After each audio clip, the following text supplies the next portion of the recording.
खुलुमबाय लोगोफोर, गोजोन फुंबिलि बयनिसिमबो। नोंथांमोनखौ गोदान भिडिअ'आव आरो फिन खेबसेबाव बरायनाय बावहरबाय। आं दिनै नोंथांमोननि सिगाङाव 5 आसिन 1431 मायथाइ एबा 22 सेप्तेम्बर 2024 मायथाइनि सानसेनि फानजामुथिखौ फरायथिनो लादों। आसा खालामो नोंथांमोनहा भिडिअ'खौ नायना मोजां मोनगोन। गिबियावनो दङ मेष राशि। दिनै नोंथाङा सासे लोगोनि हेफाजाबजों राङारि मुलाम्फा मोननो हागोन। सोलोंथाइनि आयदाजों सोमोन्दो थानाय सुबुंफोरा मोजां फिथाय मोनगोन। दिनै गावखौ अहंकारनिफ्राय गोजानाव दोन। रां थिसननायनि थाखाय नोंथाङा मोजां खाबुफोर मोननो हागोन। बिमा-बिफाया मदद मोनगोन। फालांगियारिफोरनि थाखाय मोजां सम। वृषभ राशि। दिनै नोंथाङा फोथायनायजों बुंफबनाय जागोन। सावस्रिया मोजां जागोन।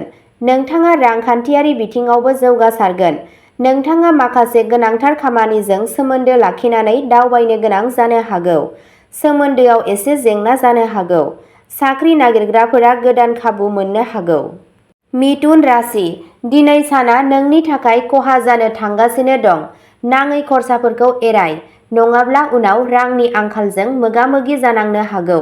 जायखिजाया सुबुंनो दाहार होनायनिफ्राय गोजानाव था।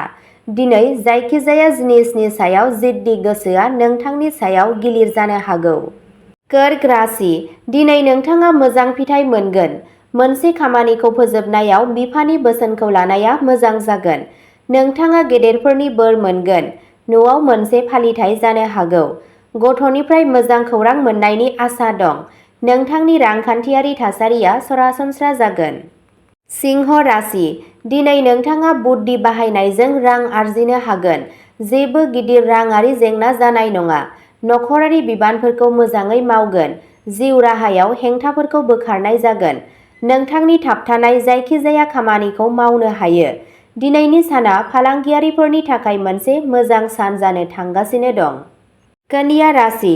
दिनैनि साना नोंथांनि थाखाय मोनसे मोजां सान जागोन।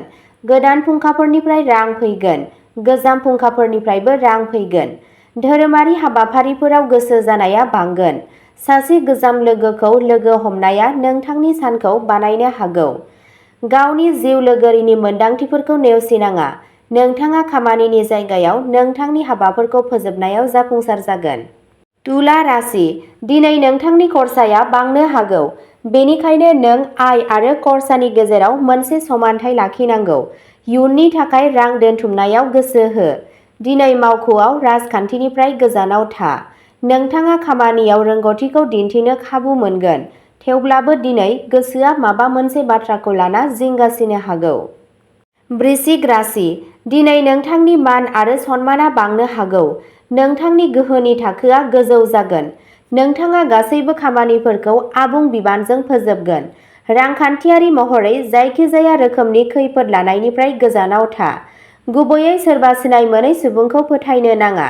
हारसिं सुबुंफोरनि जिउआव सासे जर'खा सुबुंनि हाबनाय जानो हागौ। धनु राशि। दिनैनि साना गलाय-गथाय सान जागोन। गावनि सावस्रिनि बागै सांग्रां जा। दिनै गावनि जिउ लोगोरिनि मोनदांथिफोरखौ दुखु दाहो। जायखिजाया थिरांथा लानाय समाव थारैनो पार्टनारनि बिबुंथिखौ ला। बेयो नोंथांनि सोमोन्दोखौ गोख्रों खालामगोन। जानाय आरो लोंनायखौ आबुङै जोथोन ला। जायखिजाया रां थिसननायनि बिथांखि बानायनायनि सिगां न'नि देरसिननि सुबुरुन ला। मकर राशि। दिनैनि साना नोंथांनि थाखाय मोनसे मोजां सान जागोन। नोंथांनि सुबिदाफोरा बांगोन। गावनि बिफानि सावस्रिखौ जोथोन लानाया गोनांथार। दिनै नोंथाङा मावख'आव खामानिखौ गोसो गुदुंयै फोजोबगोन।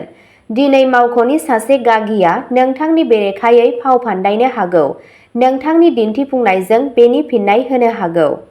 कुम्भ राशि। दिनैनि साना नोंथांनि जिउआव दावगानायनि सान जानो हागौ।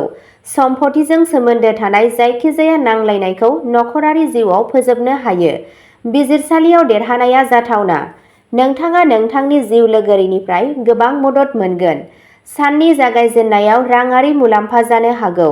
नोंथाङा धोन बुथुमनो मोनसे बिथांखि बानायनो हायो। मीन राशि। दिनैनि साना मीन राशिनि सुबुंफोरनि थाखाय मोनसे गलाय-गथाय सान जानो थांगासिनो दं।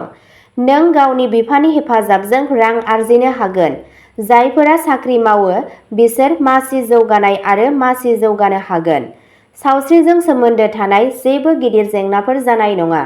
फालांगियारिफोरनि साना मुलाम्फा गोनां जानो थांगासिनो दं।